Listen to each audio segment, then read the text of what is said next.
So in previous video, I showed you guys how to add and edit the comments and in Adobe Acrobat. But in this video, I'm going to show you how to delete the comment. Okay.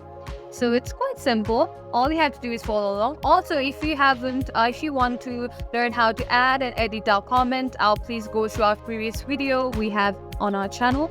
And this video is about deleting. So let's move forward.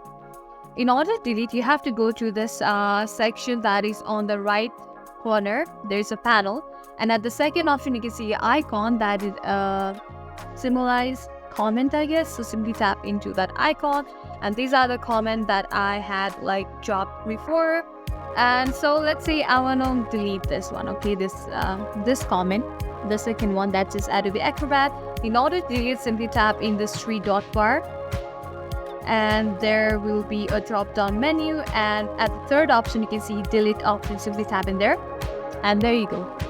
There is no more the comment. So there is that's it. This is how you delete the comment in Adobe Acrobat. I hope this video was useful. If so, please consider subscribing to our channel and liking our video. Thank you so much.